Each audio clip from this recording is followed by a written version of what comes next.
मैं डॉक्टर मनोज कुमार। दोस्तों, आज हम बात करेंगे जिनके घुटनों में से कट कट की आवाज़ आती है, या फिर जिनके घुटने आपस में घिसते हैं और सूज जाते हैं, या फिर उनके घुटनों का ग्रीस बनना ख़त्म हो गया है, ग्रीस नहीं बनना घुटनों में, या कहते हैं तो उसमें कैल्शियम की कमी से ग्रीस नहीं बनने का घुटने आपस में रगड़ रहे हैं और सूज जाते हैं। जोड़ों में का जो हड्डियों के बीच में, हाथ की उंगलियों के बीच में जो जॉइंट्स होते हैं, उनके बीच में जो ग्रीस होता है वो सूख गया है। कंधे का, आपके हाथ की उंगली का या कोहनी का या फिर आपके बाजू का, वहाँ ग्रीस नहीं बन रहा है और हड्डी आपस में रगड़ रगड़ के सूज रही हैं। आज हम नेचुरल तरीके से या फिर प्राकृतिक तरीके से ग्रीस कैसे बनाएं, इसी के बारे में बात करेंगे। तो आपने मेरा चैनल अभी तक सब्सक्राइब नहीं किया है तो मेरे चैनल को सब्सक्राइब कर लें, ताकि मेरी आने वाली वीडियो आपको सबसे पहले मिल सके। तो दोस्तों, जैसे जैसे उम्र बढ़ती है वैसे वैसे ही हमारे शरीर में कैल्शियम और ऑस्टियोकैल्शियम की कमी हमारे शरीर में होना शुरू हो जाती है। 45 साल तक उम्र पहुँचते पहुँचते हमारे शरीर का कैल्शियम इतना कम हो जाता है कि उसकी वजह से जो हमारे घुटनों के बीच में जो लेस बनता है, जो रसायन बनता है या फिर ग्रीस बनता है, वो बनना बंद हो जाता है। उसकी वजह से हमारी हड्डियाँ आपस में ही रगड़ना शुरू हो जाती हैं। उस वजह से हमारे घुटनों में, कंधों में, हाथ पैरों में दर्द शुरू हो जाता है और हमारे घुटनों से कट कट की आवाज़ आती है। उठने बैठने में परेशान हो जाते हैं, कुछ भी काम करने का मन नहीं करता और शरीर सूजा सा रहता है। या फिर आजकल हमारा जो खान पान इतना ख़राब हो चुका है कि हम देख रहे हैं 30 साल की जो उम्र के व्यक्ति हैं उनका भी ग्रीस बनना कम हो गया है और ऑस्टियोकैल्शियम शरीर में से कम हो रहा है। हड्डियाँ जवाब दे गई हैं, कंधे घुटने जवाब दे गए, उठने बैठने में दर्द होता है और पेशाब शुरू हो गया है और डॉक्टर घुटने चेंज करने के लिए बोल रहा है। तो एक बार हमारा इस नुस्खे को इस्तेमाल करें तो आप देखेंगे कि आपको घुटना चेंज करने की ज़रूरत नहीं पड़ेगी। आपके घुटने का जो ग्रीस है वो दोबारा से नेचुरल तरीके से बनना शुरू हो जाएगा और आपको कभी भी चीज़ की ज़रूरत नहीं पड़ेगी। आइए बात करते हैं ट्रीटमेंट की तरफ। आपको लेना है 100 ग्राम लेनी है आपको अलसी। हाँ दोस्तों, अलसी मार्केट में मिल जाएगी आराम से। और आपको लेना है 500 ग्राम लेना है अखरोट, 500 ग्राम लेना है बादाम और 250 ग्राम लेना है सफ़ेद तिल। हाँ दोस्तों, सफ़ेद तिल लेने हैं। आपको करना क्या है, जो तिल हैं उनको भी हल्की आंच पे भून के रख लें और जो अलसी है उसको भी हल्की आंच पे भून के रख लें।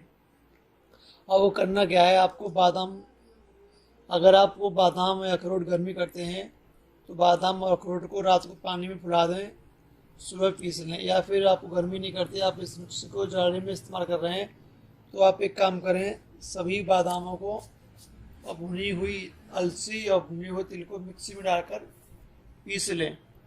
पीसने के बाद में इसका चूर्ण बना लें आप।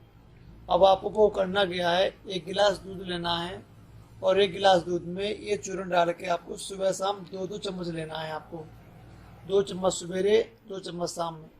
तो आप इसे लेना शुरू करेंगे तो आपका 15 से 20 दिन में आपके शरीर में जो कैल्शियम की कमी हो रही है वो कैल्शियम की पूर्ति होने लगेगी। ऑस्टियोकैल्शियम की कमी हो रही है वो ऑस्टियोकैल्शियम पूर्ति होने लगेगी। जो घुटनों में का ग्रीस खत्म हो गया, सूख गया है, इसे लेने के बाद में 25 से 30 दिन बाद घुटनों के बीच में ग्रीस बनना शुरू हो जाएगा और उसकी वजह से आपके घुटने का दर्द खत्म हो जाएगा। और ये जो ग्रीस बनेगा परमानेंटली लाइफ टाइम के लिए ग्रीस बनेगा। इस नुस्खे को आप 3 से 4 महीने या 6 महीने से इस्तेमाल कर सकते हैं। इससे नुस्खे का कोई भी साइड इफेक्ट नहीं है। किसी भी उम्र का कोई भी व्यक्ति इसे इस्तेमाल कर सकता है जिसके घुटनों में परेशानी है।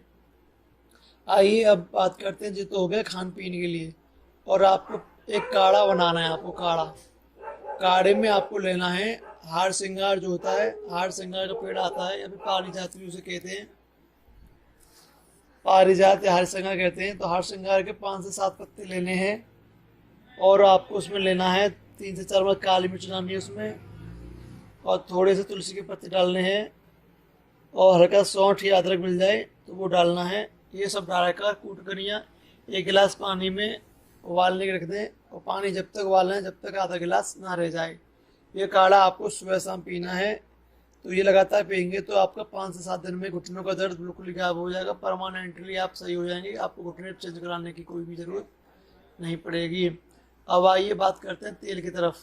तेल के लिए आप ये देखें, और हर जगह हर जंगल में आपको आसानी से मिल जाता है। अब करना क्या है, आपको इसके जो बड़े बड़े पत्ते हैं इन पत्तों को तोड़ना है। इन पत्तों को तोड़ने के बाद में एक अंडी का तेल ले लें आप। अंडी का तेल नहीं है तो फिर एक हमारी कंपनी का तेल आता है संधि कल्प तेल, उसकी मैं इमेज दिखा रहा हूँ, दिखा दूंगा आपको। उस तेल का भी इस्तेमाल कर सकते हैं। घुटने पे पहले उस तेल से मालिश करनी है, या फिर अंडी के तेल से या फिर संधि कल्प तेल से घुटने पर अच्छे से मालिश करनी है। मालिश करने के बाद में तवा पर पत्ता रखना है। पत्ता रखने से पहले तवा से यहाँ पर पत्ते को तोड़ लें। तोड़ने के बाद में पत्ते पर तवा पर थोड़ा हल्का गर्म कर लें और इस पत्ते पर पूरे पे तेल लगा लें। इस पत्ते पर तेल लगाने के बाद में जहाँ आपके दर्द है, घुटनों में है, कंधे में है, कमर में है, हाथ के पूंछों में है, पलका लाइयों में है, जहाँ कहीं भी है, उस पत्ते को उस पर गुनगुनाना बांध लें। और बांधने के बाद में ऊपर से कपड़ा बांध दें। ये पत्ता अगर रात में लगा रहे हैं तो पूरी रात लगा रहने दें। अगर दिन में लगा रहे हैं तो इसे पूरा दिन लगा रहने दें, शाम को खोल दें। इसका प्रयोग आपको सुबह शाम करना है।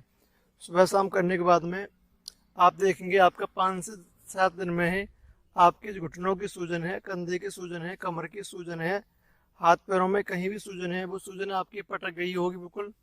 और पटने के बाद में आपके दर्द में भी आराम मिल गया होगा। तो ये तो हो गया आपका तेल लगाना, पत्ते बांधने का है। तो आपको मेरी वीडियो पसंद आई होगी तो मेरी वीडियो को लाइक कर दें, चैनल को सब्सक्राइब कर लें और इस वीडियो को अति